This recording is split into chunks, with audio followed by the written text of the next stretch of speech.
உங்கள் துக்கம் சந்தோஷமாய் மாறும். இயேசு கிறிஸ்துவின் அன்பு இன்று உங்களை சுத்தமாக்க போகிறது.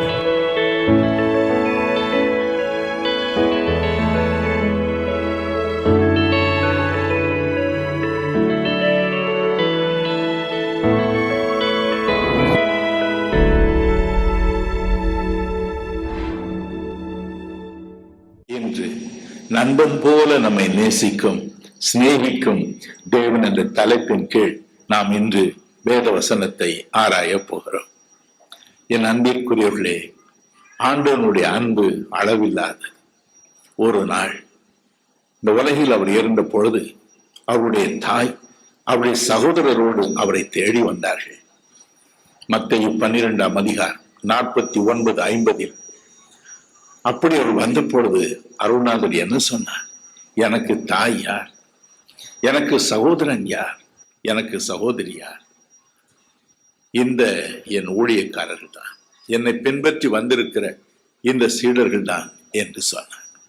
அதே விதத்தில் தான் இந்த நேரத்தில் தன் ஊழியக்காரரை பார்த்து சொல்கிறார், இனி உங்களை நான் ஊழியக்காரர் என்று சொல்வதில்லை. மத்தேயு 4:19 சொல்லுகிறது போல, 8:22 சொல்லுகிறது போல, 9:9 சொல்லுகிறது போல, தன்னை பின்பற்றி வந்த ஒவ்வொரு சீடரையும் ஒவ்வொரு விதத்தில் அவர் அழைத்தார். வேதம் சொல்லுகிறது போல, லூக்கா 9:23 சொல்லுகிறது போல, ஒருவன் என்னை பின்பற்றி வர விரும்பினான், ஒருவனின் ஊழியம் செய்ய என்னை பின்பற்றி வர விரும்பினான், அவன் தன்னைத்தான் வெறுக்கட்டும், தினமும் தன் சிலுவையை சுமந்து என்னை பின்பற்றி வரட்டும் என்றார்.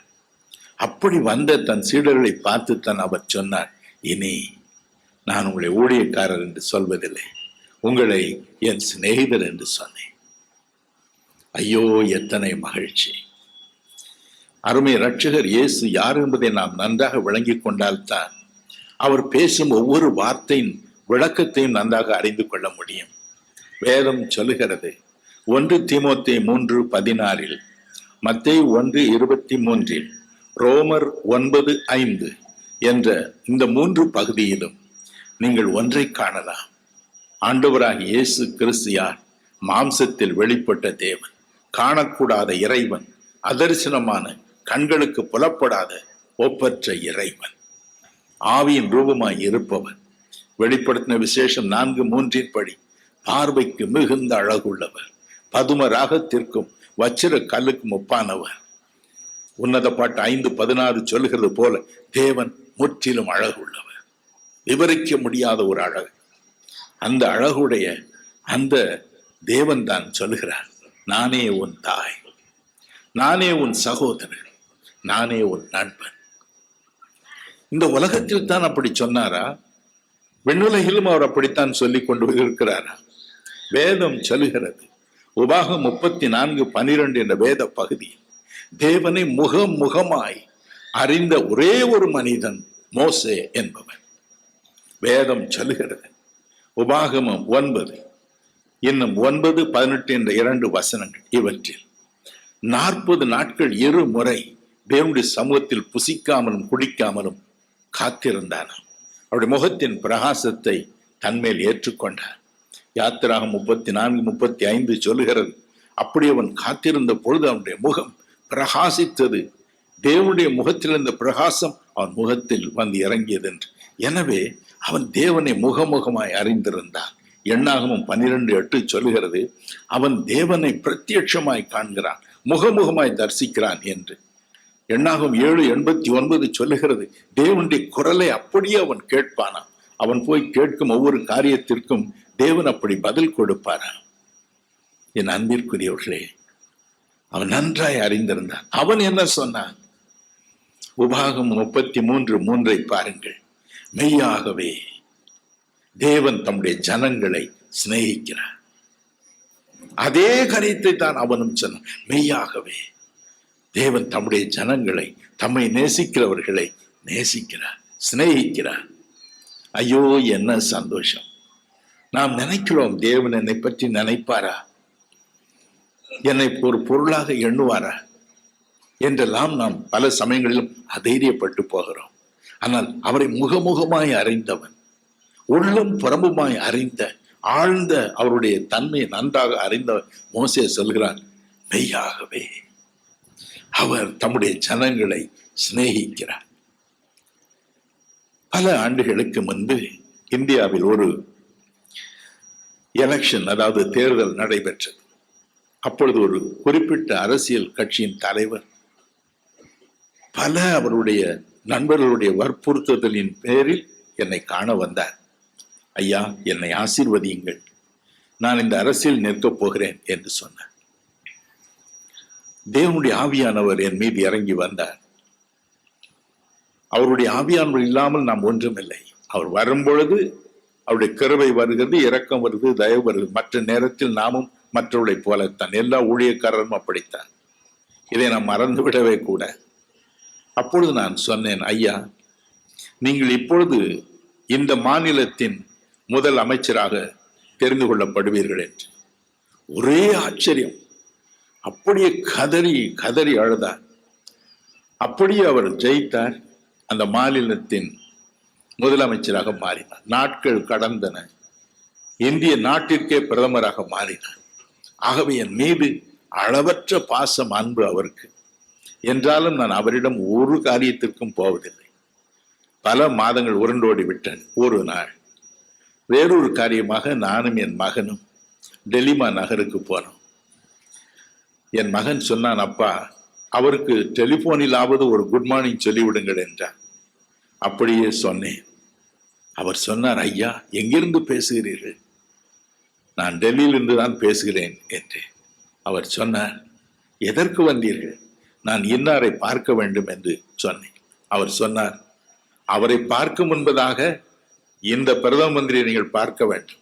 என்னை பாராமல் எங்கும் போக முடியாது என்று சொன்னார். அவர் சொன்ன நேரத்திற்கு நானும் என் மகனும் புறப்பட்டு போனோம். மிக பெரிய ஒரு கான்ஃபரன்ஸ், ஒரு ஆய்வு குழு நடைபெற்றுக் கொண்டிருந்தது. எல்லா அமைச்சர்களும் இருந்தார்கள். எல்லா பெரிய அதிகாரிகளும் ஒரு ஃபைலை வைத்துக்கொண்டு ஓடிக்கொண்டிருந்தார்கள். நாங்கள் போன உடனே தன் அறைக்கு எங்களை அழைத்து கொண்டு போனார்.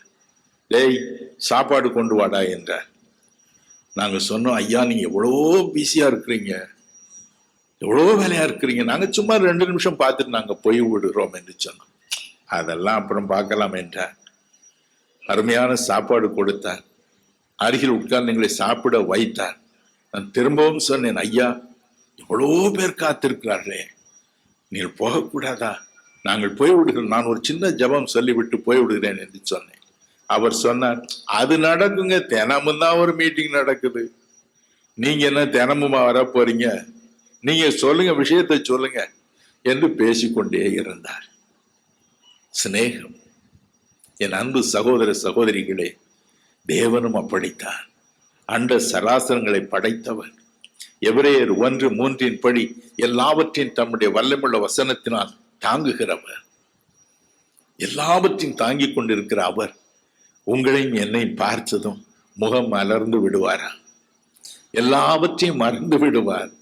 ஐயோ, என் சிநேகிதன் வந்திருக்கிறான், என் சிநேகிதி வந்திருக்கிறாள் என்று பரவசம் அடைவாரா? எத்தனை மகிழ்ச்சி! தேவனுக்கு மோசே என்ற ஒரே ஒரு சிநேகிதன் அல்ல.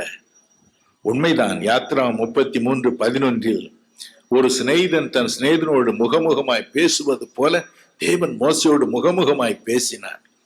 இன்னும் அவருக்கு பல சிநேகிதர்கள் இருந்தார்கள். ஒவ்வொருவரையும் ஒவ்வொரு காரணத்திற்காக தன் சிநேகிதனாக தெரிந்து வைத்திருந்தார். மலேசியா நாட்டில் எனக்கு ஒரு சிறந்த நண்பர் உண்டு, மிகப்பெரிய செல்வந்தர். அவருக்கும் அரசருக்கும் பெரிய நட்பு. திடீரென்று அரசர் கூப்பிடுவார். ஏன் இந்த தொடர்பு தெரியுமா? என் நண்பர் பழைய கார்களாக 4 நூற்றாண்டுகளுக்கு முன்பு விற்ற கார்களாக வாங்குவதில் அவருக்கு ஒரு பேரானந்தம். அந்த அரசருக்கும் அதில் பழைய கார் வாங்குவதில் ஒரு பேரானந்தம். எனவே 2 பேருடைய உள்ளமும் ஒன்றுபட்ட உள்ளம் கார் விஷயத்தில். எனவே கூப்பிட்டு கொண்டே இருப்பார். அதை போலத்தான் ஆதியாகமம் 5:24 பாருங்கள். வேதம் சொல்கிறது, தேவன் ஏனோக்கு என்ற ஒரு நண்பனோடு சஞ்சரித்துக் கொண்டிருந்தார் என்று. காரணம் என்ன?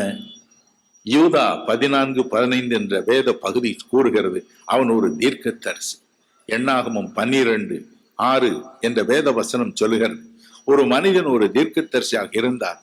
தேவன் அவனோடு பேசுவார், தரிசனத்தில் பேசுவார், சொப்பனத்தில் பேசுவார். அவன் சஞ்சரித்துக் கொண்டே இருப்பான்.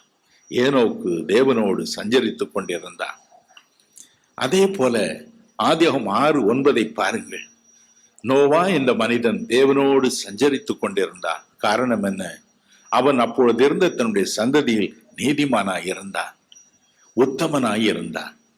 நீதிமொழிகள் 11:20 சொல்லுகிறது, உத்தம மார்க்கத்தார் தேவனுக்கு பிரியம், உத்தமமாய் நடக்கிறவர்கள் அவருக்கு பிரியம். ஆகவே அவன் மீது பிரியம் வைத்திருந்தார். இன்னும் 2 நாளாகும் 20:7, ஏசாயா 41:8, யாக்கோபு 2:23 இந்த 3 வசனங்களை வாசித்து பாருங்கள். அதில் ஆபிரகாம் என்ற ஒரு மனிதனை குறித்து தேவன் சொல்கிறார், என் சிநேகிதன். Abraham is my friend. அவனை ஏன் தெரிந்து கொண்டார்? நெகேமியா 9:8 என்ற வேத வசனத்தை பாருங்கள். அவன் உள்ளம் உண்மையுள்ள உள்ளம் என்று கண்டு அவனை தெரிந்து கொண்டார். நீதிமொழிகள் 12:22 சொல்கிறது, உண்மையுள்ளவர்களோ அவருக்கு பிரியம். இதயத்தில் உண்மையுள்ளவர்களோ தேவனுக்கு மிகவும் பிரியம். ஆகவே அவன் மீது கொள்ளை ஆசை வைத்திருந்தார். அதை போலவே நீதிமொழிகள் 21:3 சொல்லுகிறது, பலியை பார்க்கிலும் கீழ்ப்படுகிறது, நீதியும் நியாயமும் செய்வது தேவனுக்கு மிக பிரியம். எனவேதான் அவர் அப்போஸ்தலர் 13:22 என்ற வேத வசனத்தின் படி தாவீதை தெரிந்து கொண்டார். தாவீதின் இருதயத்திற்கு ஏற்றவனாக கண்டேன். அவன் என் நண்பன். காரணம், அவனின் சித்தத்தை எல்லாம் செய்வான். இப்படி ஒவ்வொருவரையும் ஒவ்வொரு விதத்தில் அவர் தெரிந்து கொண்டார். அவர்கள் மீது அன்பு கொண்டிருந்தார். இந்திய நாட்டின் பிரதம மந்திரி அவர்கள் ஒரு பக்கம் நாட்டின் முக்கியமான காரியங்களுக்கான சட்ட திட்டங்களை வகுக்கும் கூட்டம் நடந்து கொண்டு இருக்க, நாட்டின் அத்தனை தலைவர்கள் உட்கார்ந்து நிற்க, எங்களை அழைத்து கொண்டு போய் சாப்பிடுங்க பிறகு பார்க்கலாம் என்று சொல்ல காரணம் சிநேகம். அதைத்தான் உபாகம் 33:3 சொல்கிறது, மெய்யாகவே அவர் தமது ஜனங்களை சிநேகிக்கிறார். இந்த உலகில் மனிதனாக இறங்கி வந்த பொழுது அவர் சொன்னார், இனி நான் உங்களை ஊழியக்காரன் என்று சொல்வதில்லை, உங்களை என் சிநேகிதர் என்று சொன்னேன். உங்கள் இருதயம் கலங்காதிருப்பதாக தனிமை உணர்ச்சி உங்களை வாட்டலாம். ஐயோ, எனக்கு சிபாரிசு பண்ண யாரும் இல்லையே என்று நீங்கள் புலம்பலாம். எனக்கு உதவி செய்ய யாருமே இல்லையே, என் கண்ணீரை துடைக்க யாரும் இல்லையே, எனக்கென்று ஒரு நண்பன் இல்லையே, ஒரு தோழி இல்லையே, எல்லாராலும் வெறுக்கப்பட்டவளா இருக்கிறேனே என்று நீங்கள் புலம்பலாம். தேவன் சொல்கிறார், இல்லை இல்லை, நான் உன்னை என் சிநேகிதன் என்று சொன்னேன், உன்னை என் சிநேகிதி என்று சொன்னேன் என்று அன்போடு அழைக்கிறார்.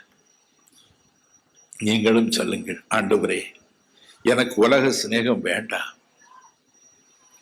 பொய்யருடைய சிநேகம் எனக்கு வேண்டாம், கெட்ட பழக்க வழக்கங்களின் சிநேகம் எனக்கு வேண்டாம், அவற்றை கை கொள்ளுகிற மக்களுடைய சிநேகம் எனக்கு வேண்டாம், நீர் எனக்கு போதும் என்று சொல்வீர்களா? உங்களோடு நேரத்தை செலவிட ஆவலோடு வருவார். ஜெபிக்கும் நேரம் வருவார், ஆலயத்திற்கு வருவார், ஜெப கூட்டத்திற்கு வருவார், உங்கள் வீட்டில் உள்ள தொழுகை நேரத்தில் வருவார், குடும்ப பிரார்த்தனையில் வருவார், தனி ஜெபத்தில் வருவார், ரோடு உலாவிக் கொண்டிருப்பார். அது அவருக்கு பெரிய மகிழ்ச்சி. ஆசிரமத்திற்கு நான் வந்த பொழுது பெரியண்ணன் அவர்கள் ஒரு காரியத்தை எனக்கு சொல்வார்கள். அவருடைய தாய்க்கு மிகவும் அருமையான மகன், 30வது வயதில் அவர் ஆண்டுடைய ஊழியத்திற்கென்று ஆசிரமத்திற்கு வந்து விட்டாராம். திடீரென்று அவருடைய தாயிடம் இருந்து ஒரு கடிதம் வருமா, தம்பி சீக்கிரமாய் நீ புறப்பட்டு வா, அநேக காரியங்களை குறித்து நான் கதைக்க வேண்டும் என்று. இவர் என்னமோ ஏதோ என்று அலறி அடித்து கொண்டு ஓடுவாராம். போன உடனே அவருக்கு மிகவும் பிரியமான அப்பத்தையும் முட்டை கறியையும் வைத்திருப்பார்களாம். நீ முதல்ல சாப்பிடு, பிறகு பார்க்கலாம் என்பார்களாம். வயிறு புடைக்க சாப்பிட்ட பிறகு, எம்மா விஷயத்தை சொல்லுங்க, எதுக்கு என்ன கூப்பிட்டீங்க? நீ சாப்பிடுறா, அதுக்கு தான் கூப்பிட்டேன் என்பார்களாம். பாரதத்தின் பிரதம அமைச்சர் எங்களை எப்படி சாப்பிடுங்கள் பார்க்கலாம் என்று சொன்னாரோ அதை போலத்தான் பெரியண்ணனுடைய அம்மாவும் சொன்னார்கள், நீ சாப்பிடு, அதற்கு தான் உன்னை கூப்பிட்டேன். உன்னுடைய வார்த்தைகளை கேட்க, உன்னோடு கொஞ்ச நேரத்தை செலவிட, ஒரு நாளை செலவிடத்தான் உன்னை நான் கூப்பிட்டேன் என்பதற்கு அப்படி ஒரு சாக்கு போக்கை சொல்லி கூப்பிட்டார்கள். ஐயோ, என்ன சந்தோஷம்! நம்மை சிநேகிக்கிறவர்களை காணும் பொழுது எத்தனை மகிழ்ச்சி! உங்கள் இருதயம் கலங்காதிருப்பதாக. என் அன்பிற்குரியவர்களே, அதோடு அவர் நிறுத்தி விடுவதில்லை. வேதம் சொல்லுகிறது, 1 கொரிந்தியர் 6:17 என்ற வேத பகுதியில், அவரோடு இசைந்திருக்கிறவன் எவனோ அவனோடு ஒரே ஆவியாக அவரும் இசைந்து விடுகிறார். உங்களுடைய ஆவியும் அவருடைய ஆவியும் ஒன்றாய் இணைந்து விடுகிறது, ஒன்றாய் இசைந்து விடுகிறது. யார் நமக்கு நண்பனாக இந்த உலகத்திலே மாறுகிறார்? நீதிமொழிகள் 27:19 வாசித்து பாருங்கள். வாசிக்க கேட்போமா? நீதிமொழிகள் 27:19.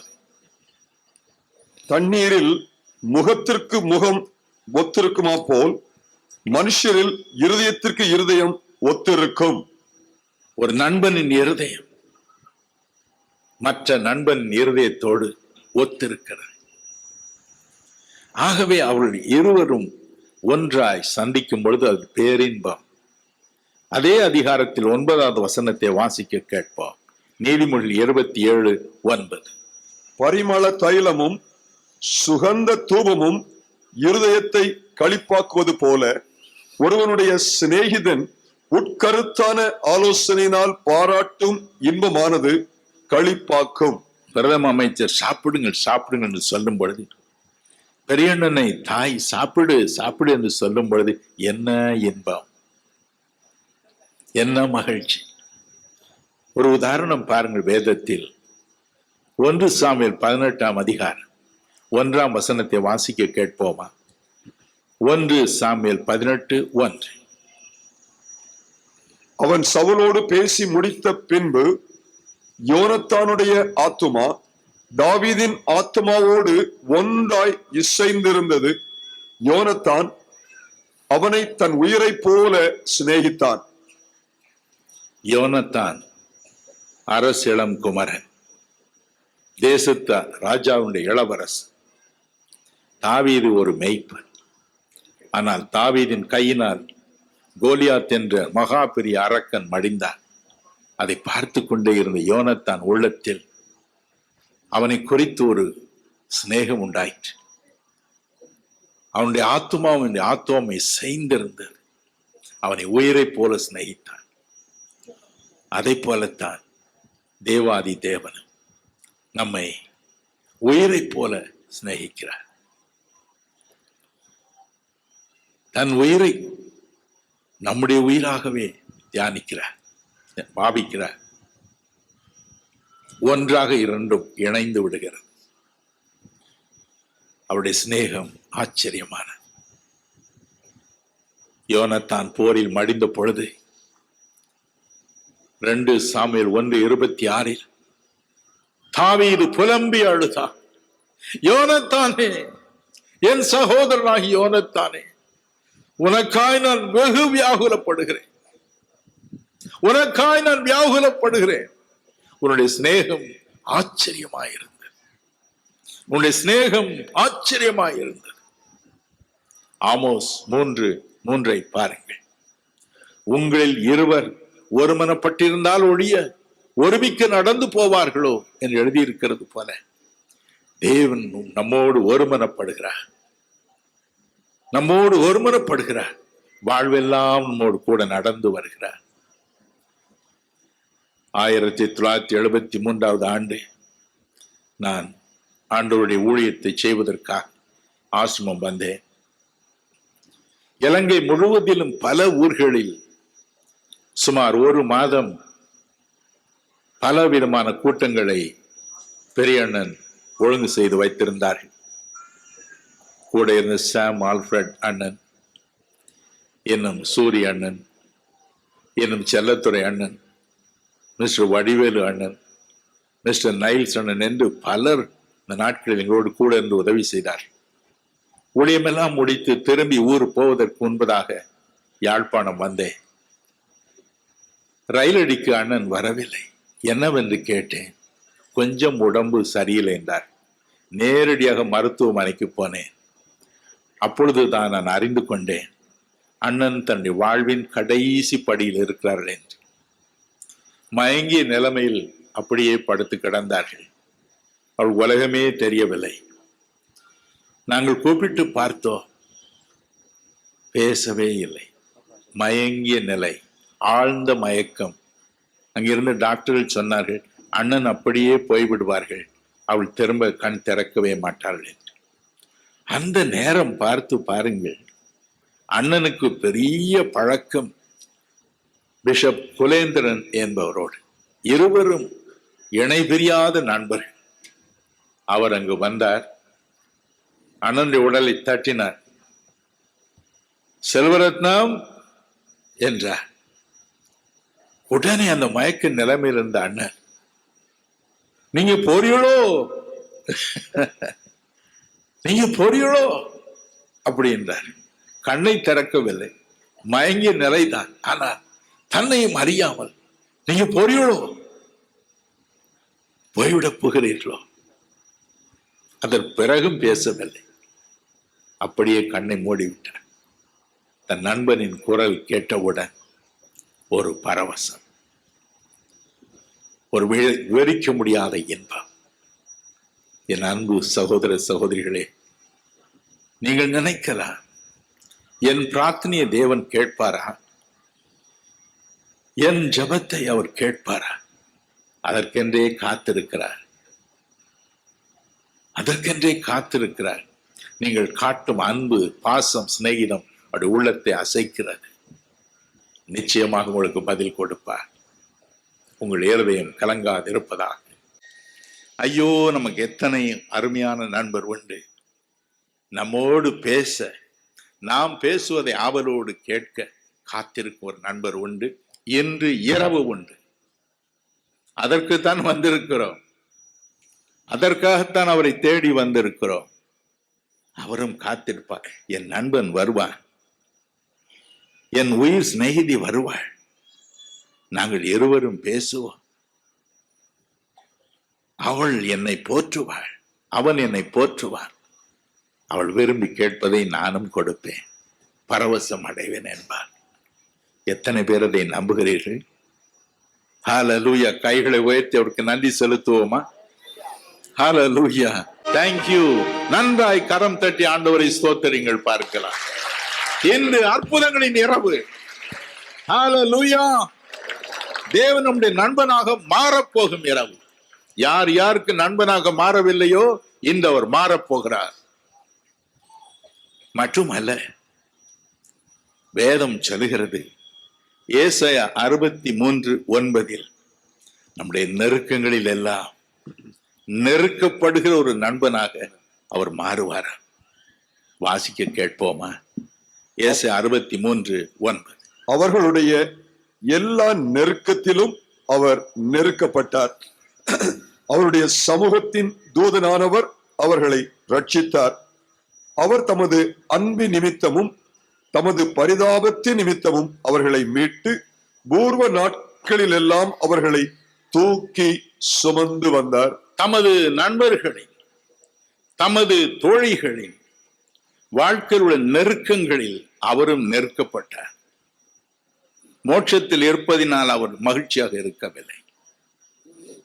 வேதம் சொல்லுகிறது, நீதிமொழிகள் 17:17 என்ற வேத பகுதியில், உண்மை சிநேகிதன் எக்காலத்திலும் சிநேகிப்பான், உண்மை சிநேகிதி எக்காலத்திலும் சிநேகிப்பாள்.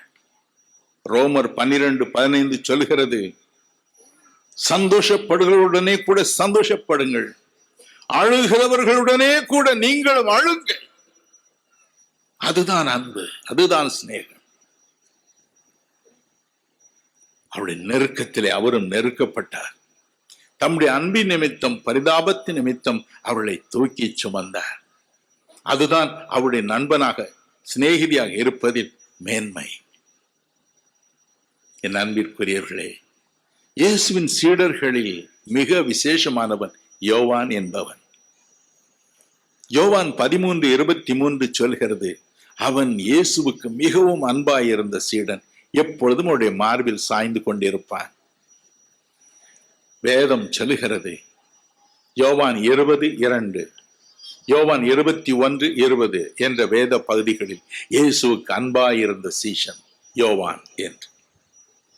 எனினும் ஒரு நாள் இயேசு சிலுவையில் தொங்கும் வேளை வந்தது. அந்த வேதனையில் தொங்கிக் கொண்டிருக்கிறார். தலையில் முள்முடியில் இருந்து வரும் கண்ணீர், ரத்தம் அவருடைய கண்களை மூடுகிறது. எப்படியோ சிரமப்பட்டு கண்களை திறந்து பார்க்கிறார். ரத்தம் படிந்த கண் பார்வை, பாதி கண் பார்வைதான். அதில் தூர பார்க்கிறார். தன் தாயை பார்க்கிறார். கண்ணீரும் கம்பலையுமாக நிற்கும் தாயை பார்த்து மனம் கலங்குகிறார். மறுபக்கம் தன் மார்பில் சாய்ந்து இளைப்பாறிக் கொண்டிருந்த அன்பு சீடன் யோவானை கண்டார். அவருடைய உள்ளம் உருகியது. யோவானை பார்த்து சொன்னான், என் அன்பு சீடனே, என் மார்பில் சாய்ந்து இளைப்பாறிக் கொண்டிருந்த என் அன்பு சீடனே, என் சகோதரனே, என் நண்பனே, அதோ உன் தாய். இனி உன்னை ஆறுதல் படுத்த போவது என் தாய். உனக்கு ஒரு தாயை கொடுத்துதான் போகிறேன். நீ இளைப்பாறும் ஒரு மார்பு, அன்பை காணும் ஒரு மார்பு இனி என் தாயின் மார்புதான் என்றார். அந்த நேரத்திலும் பாருங்கள், தன் சீடனை மறக்கவில்லை. அதே போலத்தான் கெத்செமனே தோட்டத்தில் தன்னம் தனியனாய் புலம்பிக் கொண்டிருந்த அவர் தன்னை காட்டிக் கொடுக்க வந்த யூதாசை பார்த்து எரிந்து விழுந்தாரோ? இல்லை இல்லை. மத்தேயு 26:50 பாருங்கள். என் சிநேகிதனே, என்னத்திற்காய் வந்திருக்கிறாய்? My friend, wherefore have you come? என் சிநேகிதனே, என்னத்திற்காய் வந்திருக்கிறாய்?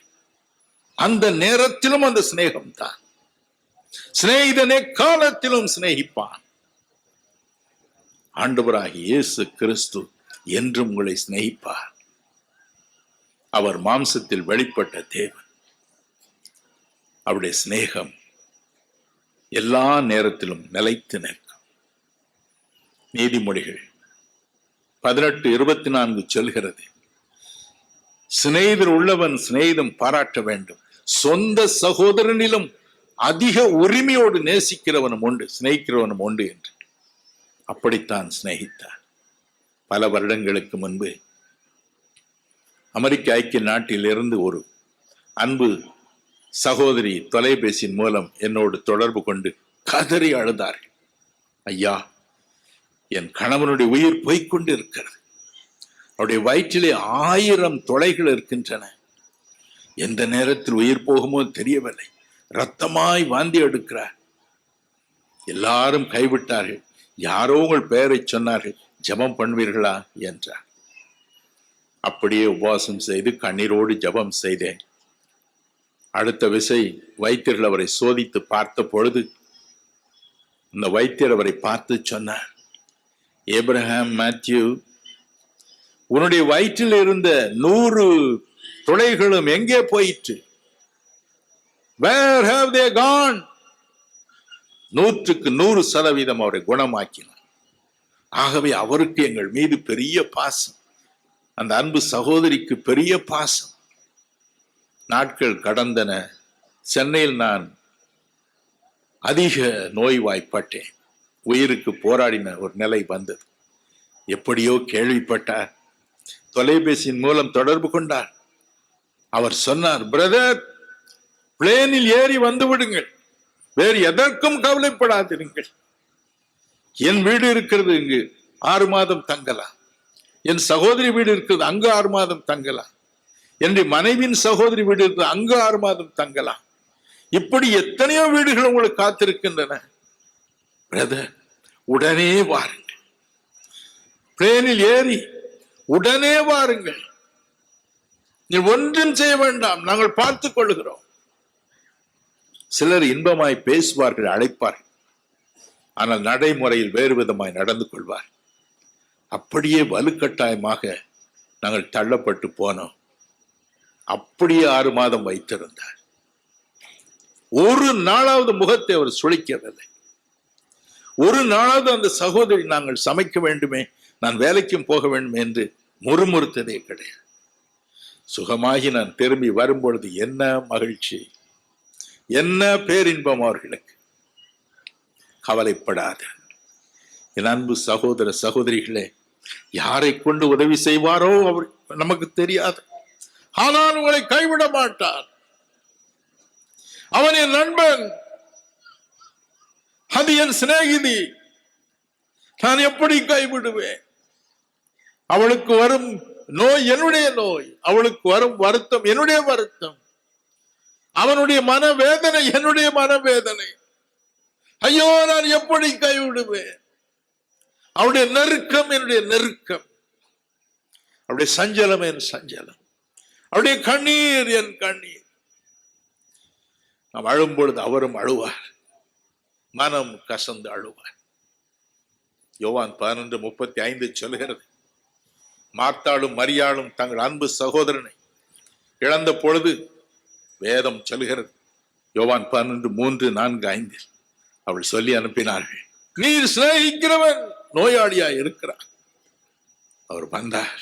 வேதம் சொல்கிறது, மார்த்தாளும் மரியாளும் அழுகிறதை கண்ட பொழுது, சுற்றி இருந்த யூதர்கள் அழுத பொழுது இயேசு கண்ணீர் விட்டார். அவரும் அழுதார். நீங்கள் அழும் பொழுது அவரும் அழுவார். என் நண்பன் அழுகிறான், என் சகோதரி அழுகிறாள், என் சிநேகிதி அழுகிறாள், நானும் அழட்டும் என்பார், அழுவார். உலகை உண்டாக்கின தேவன் அழுவார். ஏசாயா 16:9 அப்படி சொல்லுகிறது. அவர் சொல்கிறார், நான் அழுவேன். உங்கள் இருதயம் கலங்காது இருப்பதாக. கைவிடவே மாட்டார். மனிதர்கள் அன்பு மாறலாம், மறைவாக தீது பேசலாம். மனிதர்கள் அன்பு மாறலாம், மறைவாக தீது பேசலாம். அன்பு காண இதயமே அன்பின் இயேசுவை அண்டிக்கொள். கல்வாரியின் மேட்டினில் கலங்கும் கர்த்தன் உண்டல்லோ, உன்னை எண்ணி உள்ளம் நொந்து அணைக்க இயேசு துடிக்கின்றார். உன்னை எண்ணி உள்ளம் நொந்து அணைக்க இயேசு துடிக்கின்றார். அன்பின் தேவன் இயேசு உன்னை அழைக்கின்றார். வியாதிகள் தொல்லைகள் தோல்வியோ, வாழ்க்கையில் என்ன ஏக்கமோ. வியாதிகள் தொல்லைகள் தோல்வியோ, வாழ்க்கையில் என்ன ஏக்கமோ. கண்ணீர் தானுந்தன் படுக்கையோ, கலங்காதே மன்னன் பேசுபார். கல்வாரியின் மேட்டினில் கலங்கும் கர்த்தன் உண்டல்லோ, உன்னை எண்ணி உள்ளம் நொந்து அணைக்க இயேசு துடிக்கின்றார். அன்பின் தேவன் இயேசு உன்னை அழைக்கின்றார். இயேசு இன்னொரு காரியத்தையும் சொன்னார். யோவான் 15:13 வாசிக்க கேட்போமா? யோவான் 15:13. ஒருவன் தன் சிநேகிதருக்காக தன் ஜீவனை கொடுக்கிற அன்பிலும் அதிகமான அன்பு ஒருவரிடத்திலும் இல்லை. சிலுவையில் அதை செய்தார். நமக்காக தம்மையே சிலுவையில் அர்ப்பணித்தார். வேதம் சொல்லுகிறது 2 கொரிந்தியர் 5:21 பாவம் அறியாத அவர் நமக்காக பாவமானார். நம்ம ஒவ்வொருவருடைய பாவமும் அக்கிரமும் அவர் மேல் வந்தது. மகிழ்ச்சியோடு ஏற்றுக்கொண்டார். என் நண்பனுக்காக, என் சிநேகிதிக்காக அவளுடைய பாவங்கள் அக்கிரமங்கள் எல்லாவற்றையும் நான் சுமக்கட்டும், நானே சாபமாக பாவமாக அக்கிரமமாக மாறட்டும் என்றார். அவர் பாவமாக மாற்றப்பட்டார். கலாத்தியர் 3:13 சொல்லுகிறது சாபம் அறியாத அவர் நமக்காக சாபமானார். மனிதர்கள் நம்மை சபிக்கலாம், பிசாசுகள் நம்மை சபிக்கலாம், நாம் அதில் ஆழ்ந்து போவதில்லை. அவர் நம்முடைய நண்பனாய் இருந்தார். அவர் சொல்கிறார் எல்லா சாபமும் என் மேல் வரட்டும், எல்லா சாபமும் என் மேல் வரட்டும். வேதம் சொல்லுகிறது அவரே சாபமாக மாறி போனார் என்று. அவரே சாபமாக மாறி போனார். நாம் வாழ்ந்திருக்க கவலைப்படாது. இன்றைக்கு உங்கள் சாபங்களை ஆசீர்வாதமாக மாற்றுவார். உபாகமம் 23:5 என்ற வேத பகுதி சொல்கிறது நம்முடைய சாபம் ஒவ்வொன்றையும் எடுத்து அதே ஆசீர்வாதம் மாற்றி உங்களுக்கு ஆசீர்வாதமாக திருப்ப கொடுப்பார். ஹல்லேலூயா, ஹல்லேலூயா. எதை எடுத்தாலும் சாபம் என்று புலம்பிக் கொண்டிருக்கிறீர்களோ, இன்றோடு அந்த புலம்பல் ஒழிந்தது. இன்று எல்லா சாபத்தையும் வாங்கி கொண்டு ஆசீர்வாதத்தை கொடுத்து அவர் போக காத்திருக்கிறார். காரணம், எல்லா சாபங்களையும் சிலுவையில் ஏற்று சாபமாக மாறி போனார். அமெரிக்க ஐக்கிய நாட்டில் ஹியூஸ்டன் என்ற ஒரு நகர் ஒன்று. ஒரு நாள் காலையில் ஒருவர் தெருவழியை போய்க் கொண்டிருந்தார். வீடு ஒன்றில் அழகிய பூந்தோட்டம். அந்த பூக்களை பார்த்து அவர் உள்ளம் ஒரு கணம் மயங்கியது. அத்தனை அழகு. அங்கு ஒரு சிறு குழந்தை நின்று கொண்டிருந்தது. அந்த பூவை பார்த்து அதுவும் விளையாடி கொண்டிருந்தது. கள்ளம் கபடமற்ற சிறு பெண். திடீரென்று இதை பார்த்து கொண்டிருந்த அந்த நண்பர் பீதியில் உறைந்து போனார்.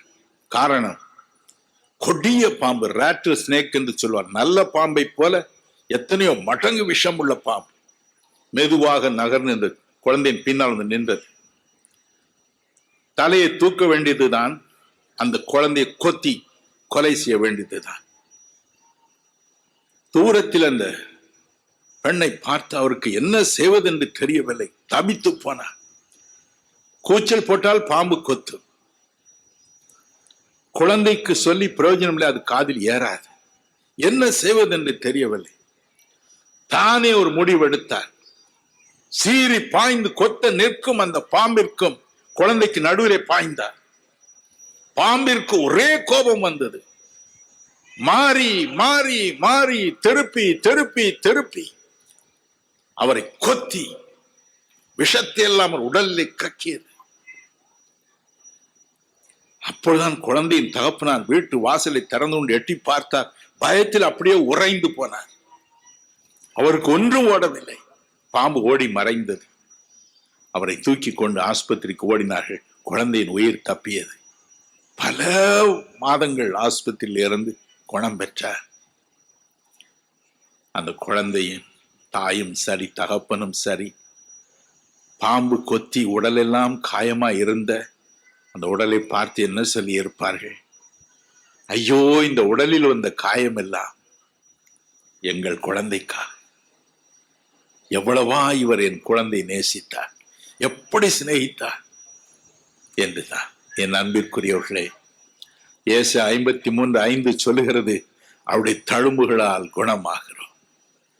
இயேசு சொன்னார், பிசாசு செய்ய வேண்டிய சகல காரியங்களையும் என் உடலிலே செய்யட்டும். மந்திர தந்திர சக்திகள் என்னென்ன செய்யணுமோ எல்லாவற்றையும் என் சரீரத்திலே செய்யட்டும். நான் தவிக்கட்டும், சிலுவையில் நான் புலம்பட்டும். மத்தேயு 27:46 சொல்லுகிறது போல, என் தேவனே, என் தேவனே, ஏன் என்னை கைவிட்டி? எல்லாருடைய பாவங்களும் என் மேல் வருகின்றன, எல்லாருடைய சாபங்களும் என் மேல் வருகின்றன. எல்லா நோய்களும் என் மேல் வருகின்றன, எல்லா வலிகளும் என் மேல் வருகின்றன, உடலெல்லாம் பற்றி எறிகிறது, 5 காயங்களிலும் வேதனை என்னை வாட்டி எடுக்கிறது. ஏன்? பலம்பி அழும்படிக்கு மகிழ்ச்சியோடு தன்னை ஒப்புக் கொடுத்தார். சாபத்தை ஏற்றுக்கொண்டார், சந்தோஷமாய் ஏற்றுக்கொண்டார். உங்கள் இருதயம் கலங்காதிருப்பதாக. அவர் உங்கள் நண்பர், உங்கள் உயிரை காப்பாற்ற அப்படி செய்தார். இன்றைக்கு அவரிடம், ஆண்டவரே எனக்கு உதவி செய்யும் என்று கெஞ்சும் பொழுது அவர் வருகிறார். என் குடும்பத்தை ஆசீர்வதியும், என்னை பாக்கியவனாக மாற்றும், பாக்கியவதியாக மாற்றும் என்று கலங்கி அவருடைய சமூகத்திலே புலம்பி கூப்பிடுவீர்களா? என் அன்பு சகோதரி சுலோச்சனா, எவ்வளவோ வாஞ்சியோடு வைராக்கியத்தோடு இங்கு நீ வந்திருக்கிறாய். உன் வாழ்க்கையின் எல்லா வேதனைகளையும் பாடுகளையும் இப்பொழுது உன் சரீரத்தில் இருக்கும் நோய்களையும் இயேசு அறிந்திருக்கிறார். இப்பொழுதே கர்த்தர் உன்னை விடுதலை செய்கிறார். உன்னுடைய முதுகில் அவருடைய கரம் படுகிறது, உன்னை குணமாக்குகிறார். மட்டுமல்ல, நீ ஜெபிப்பது, ஆண்டவரே என்னுடைய குடும்பத்தில் உள்ள சாபம் எல்லாம் தீரட்டும், பொல்லாத பிசாசினுடைய எல்லா சாபம் என்று தீரட்டும் என்று கண்ணீரோடு ஜபிக்கிறார். இயேசு கிறிஸ்து உன்னை ஆசீர்வதிக்கிறார், மனதார ஆசீர்வதிக்கிறார். ஹல்லேலூயா, ஹல்லேலூயா. இயேசுவின் ஆசீர் மேல் இறங்குகிறது, மகா பெரிய ஒளியின் மேல் பிரகாசிப்பதை பார்க்கிறேன். அன்பு தம்பி சுதர்சனம், வாழ்க்கையில் மனம் உடைந்து இங்கு வந்திருக்கிறார். ஒரு விதத்திலும் எனக்கு சந்தோஷம் இல்லை என்று புலம்பும் உன்னை அருள்நாதர் தொடுகிறார், உன்னை ஆசீர்வதிக்கிறார், மனதார ஆசீர்வதிக்கிறார். நன்றி, நன்றி, நன்றி. அன்பு தம்பி பெனடிக்ட், தேவனுடைய வல்லமை மேல் இறங்குகிறது, அவருடைய ஊழியத்தை செய்ய உன்னை அழைக்கிறது. சிலுவை சுமந்து என் பின்னே வா என்று இயேசு உன் அருகே நின்று உன்னை அழைக்கிறார். அவருடைய மகா பிரகாசத்தை நீ உன் மன கண்கள் நீ காண்கிறாய்.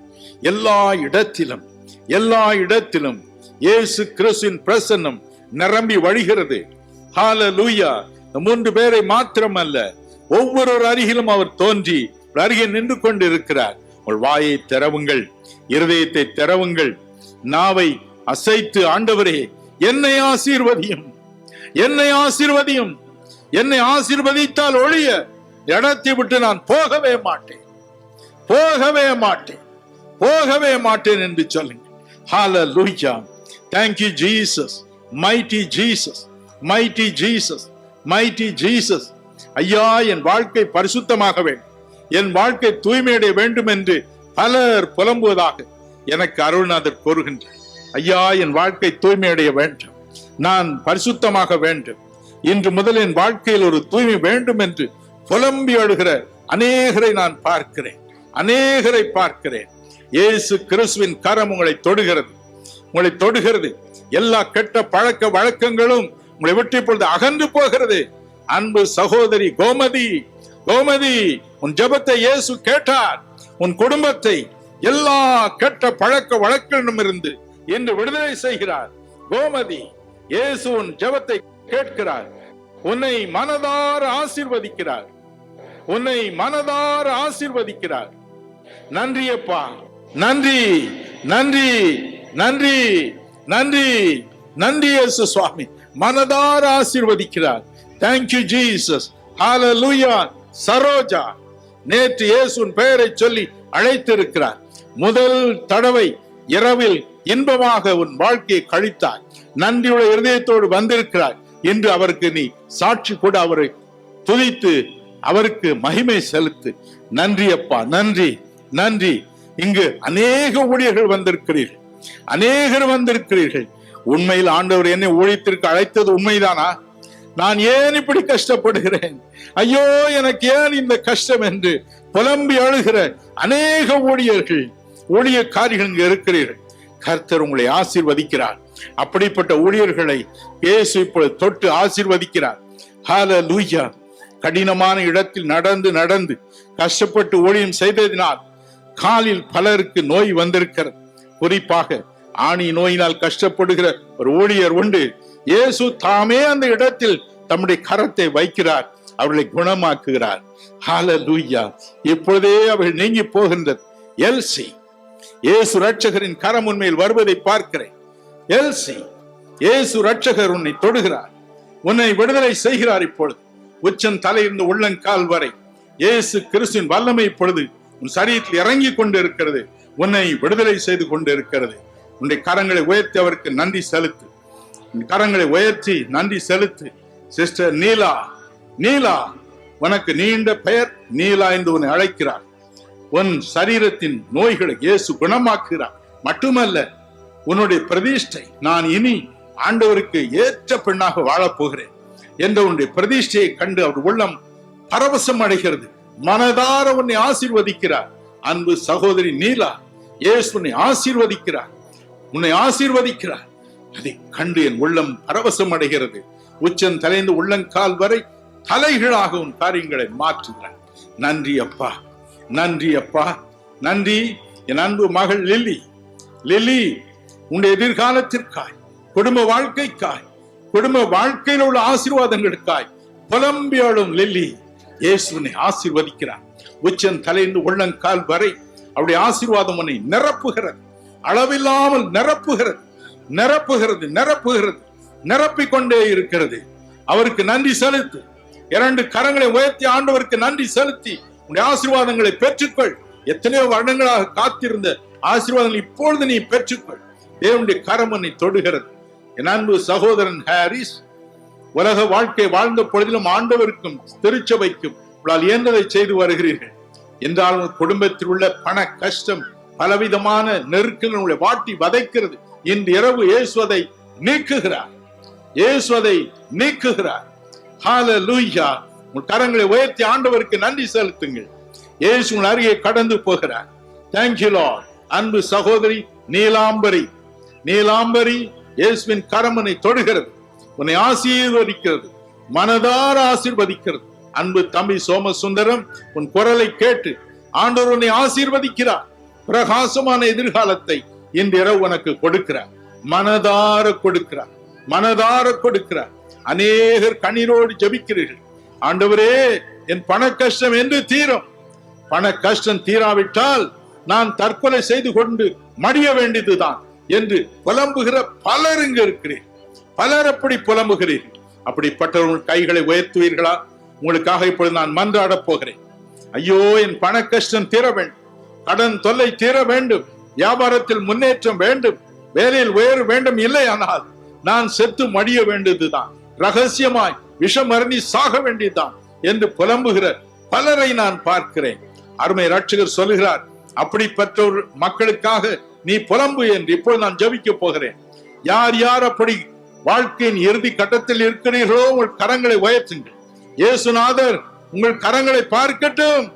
அவர் தன் கரத்தை உங்கள் கரத்தின் மீது இப்பொழுது வைக்கட்டும். இப்பொழுது உங்களை ஆசீர்வதிக்கட்டும். உண்மையில் அவர் தொடுவதை உணர்வீர்கள். அவருடைய கரம் ஒன்று தொடுவதை, அவருடைய ஸ்பரிசத்தை நீங்கள் உணர்வீர்கள். ஹல்லேலூயா. இப்பொழுது உணர்வீர்கள். நன்றி, நன்றி, நன்றி.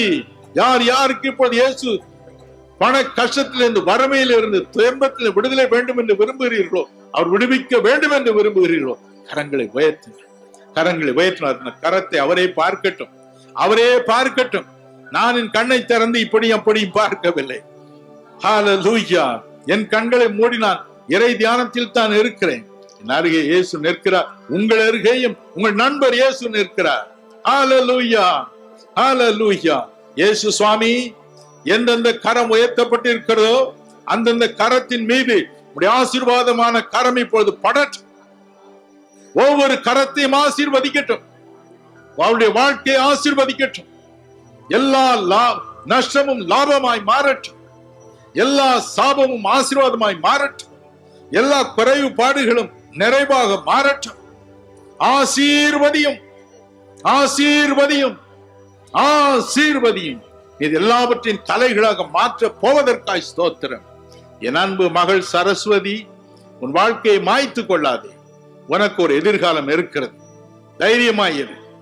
குடும்பத்தில் யாரும் என்னோடு ஒத்துழைப்பதில்லை என்று சொல்லும் சரஸ்வதி, வாழ்வதை விட சாவதே நல்லது என்று சொல்லும் சரஸ்வதி, இயேசுவின் கரம் உன்னை ஆசீர்வதித்திருக்கிறது.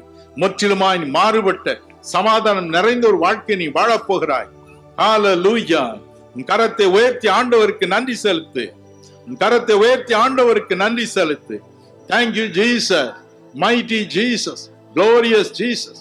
அநேகர் புலம்புகிறீர், ஐயா எல்லாம் இருந்தும் எனக்கு சுகம் இல்லையே, சரீரத்திலே நோயை வாட்டி வதைக்கிறது என்று. இப்பொழுது ஆண்டவர் குணமாக்குவார், ஒவ்வொருவரையும் குணமாக்குவார். வேதம் சொல்லுகிறது, லூக்கா 4:40 என்ற வேத பகுதியில், சூரியன் அஸ்தமித்த பொழுது பலவிதமான நோயினால் வாடினவர்களை அவரிடம் கொண்டு வந்தார்கள். அவர்கள் ஒவ்வொருவர் மீதும் அவர் தன் கரங்களை வைத்து அவர்களை ஆசீர்வதித்தார், அவர்களை குணமாக்கினார் என்று. ஒவ்வொருவரையும் தயவு செய்து நோய் உள்ளவர்கள் உங்கள் மார்பில் கைகளை வைத்துக் கொள்ளுங்கள். தங்களுக்காக ஜபிக்க முடியாதவர்களை கூட்டிக் கொண்டு வந்தவர்கள், அவர்கள் மீது உங்கள் கைகளை வையுங்கள். இப்பொழுது அவர்கள் குணமடைவார்கள். இப்பொழுது இப்பொழுது இப்பொழுது இப்பொழுது இப்பொழுது இயேசு ராஜா சிலுவையில் ஒவ்வொருடைய பலவீனங்களை ஏற்றுக்கொண்டு ஒவ்வொருடைய நோய்களை சுமந்தீரே அப்பா. இப்பொழுது பிள்ளைகள் ஒவ்வொரு மீதும் கைகளை வையும், ஒவ்வொரு சரீரத்திலும் கைகளை வையும், நோயுற்ற ஒவ்வொரு பகுதியிலும் கைகளை வையும். இப்பொழுது அவளை விடுதலை செய்யும் அப்பா, விடுதலை செய்யும். எல்லா நோய்களையும், எல்லா பலவீனங்களையும், எல்லா வலிகளையும் இயேசு இரட்சகர் நாமத்தில் நாங்கள் கடிந்து கொள்கிறோம், சபிக்கிறோம். அவைகள் ஒவ்வொரு சரீரத்திலிருந்து வெளியே வரட்டும் என்று கட்டளை கொடுக்கிறேன். வந்தே ஆக வேண்டும் என்று கட்டளை கொடுக்கிறேன். இயேசு ராஜா உம்முடைய நாமத்தினாலே அவன் சொன்னபடியே நடக்கும் என்று சொன்னீர். நான் சொன்னபடி நடக்கட்டும். ஒவ்வொரு சரீரத்திலும் இருந்து ஒவ்வொரு நோயும் வெளியே வரட்டும். ஒவ்வொரு சரீரத்தையும் வாட்டி வதைக்கிற பொல்லாத பிசாசை, தீய சக்தியை ஒவ்வொரு சரீரத்தை விட்டு வெளியே வா என்று உனக்கு நான் கட்டளை கொடுக்கிறேன். உன்னை வேதனைப்படுத்துகிறேன், உன்னை வாட்டி வதைக்கிறேன். இயேசுவின் நாமத்தில் வா, வெளியே, நரகத்துக்கு போ என்று கட்டளை கொடுக்கிறேன். ஒவ்வொருவரையும் ஆசீர்வதி அப்பா. குழந்தையற்ற கர்ப்பங்களில் ஒரு குழந்தையை நான் வைக்கிறேன். குழந்தையற்ற கர்ப்பங்களில் ஒரு குழந்தையை வைத்து அனுப்புகிறேன். இயற்கைக்கு அப்பாற்பட்ட ரீதியில் ஒரு குழந்தை உருவாகட்டும். அப்படிப்பட்ட கர்ப்பங்களில் நாம மகிமைப்படட்டும். ஆசீர்வதியும், ஆசீர்வதியும், ஆசீர்வதியும். ஒவ்வொருவரையும் ஆசீர்வதியும், ஒவ்வொருவரையும் ஆசீர்வதியும். இயேசு உங்கள் ஒவ்வொருவர் அருகே நின்று கொண்டு இருக்கிறார். இன்னும் உங்களுக்கு தேவையானவர்களை வாயை திறந்து கேளுங்கள். ஆண்டவரே எனக்கு தாரும், எனக்கு தாரும் என்று கேளுங்கள். பெற்றுக்கொண்டவர்கள் நன்றி செலுத்துங்கள்.